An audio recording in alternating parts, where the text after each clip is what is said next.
নমস্কার সকলকে, কেমন আছেন আপনারা?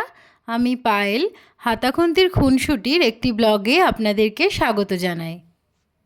আজকে আমি বানাতে চলেছি ভেজিটেবল স্যুপ। তাহলে চলুন এই ভেজিটেবল স্যুপ বানানোর জন্য কি কি উপকরণ লাগছে দেখে নেওয়া যাক। সবার প্রথমে গ্যাসটাকে ধরিয়ে কড়াইটাকে একটু গরম করে নিয়েছিলাম, আর তার মাঝে সবজিগুলোকে কেটে নিয়েছিলাম। সবজি হিসেবে নিয়েছিলাম ইয়েলো বেল পেপার, গাজর, beans, tomato, capsicum, red bell pepper, 1 চামচ আদা কুচি, 1 চামচ রসুন কুচি। 1 চামচ মতো বাটার কড়াইতে দিয়ে বাটারটা কড়াইতে ব্রাশ করে নিলাম। তারপরে যে আদা কুচি আর রসুন কুচি সবজির সাথে আমি কুচিয়ে নিয়েছিলাম সেটা এই বাটারের মধ্যে দিয়ে দিলাম। এই আদা কুচি আর রসুন কুচিটাকে বেশি ফ্রাই করার দরকার নেই, এটাকে হালকা ফ্রাই করলেই হবে।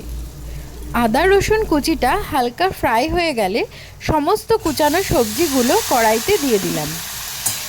কুচানো সবজিগুলো কড়াইতে দেওয়ার পরে সবজিগুলোকে হালকা ফ্রাই করে নিতে হবে। সবজিগুলো দিয়ে হালকা ফ্রাই করার পরে কড়াইতে 3 কাপ মতো জল দিয়ে দিলাম। 3 কাপ মতো জল দিলে সেই জলটা ফুটে 1.5 কাপ মতো স্যুপ তৈরি হবে। তারই মাঝে 1.5 চামচ মতো কর্নফ্লাওয়ার অল্প একটু জলে একটা বাটিতে গুলে নিলাম। এদিকে স্যুপটা ফুটছিল, তার মধ্যে পরিমাণ মতো লবণ দিয়ে দিলাম।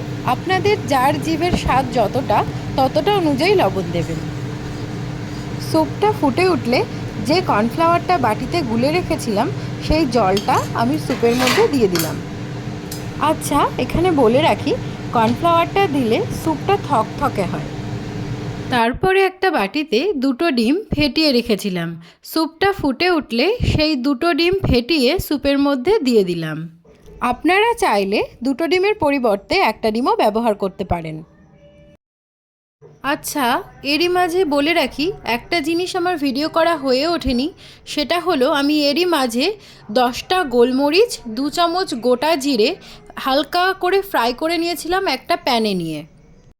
তারপরে এই টস করে নেওয়া গোটা গোলমরিচ ও গোটা জিরেটাকে মিক্সিতে দিয়ে ব্লেন্ড করে নিয়েছিলাম এবং এই মশলাটাকে 1/2 চামচ মতো এই স্যুপের মধ্যে দিয়ে দিয়েছিলাম।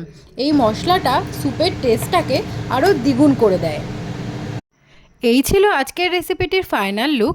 এই রেসিপিটি আপনাদের কেমন লাগলো অবশ্যই কমেন্ট বক্সে জানাতে ভুলবেন না। আমার চ্যানেলের সর্বপ্রথম ভিডিও আপডেট পাওয়ার জন্য অবশ্যই আমার চ্যানেলটিকে সাবস্ক্রাইব করে নিন। আপনাদের সাথে দেখা হচ্ছে আবার পরবর্তী ভিডিওতে। ততক্ষণে সকলে ভালো থাকবেন, সুস্থ থাকবেন, সাবধানে থাকবেন।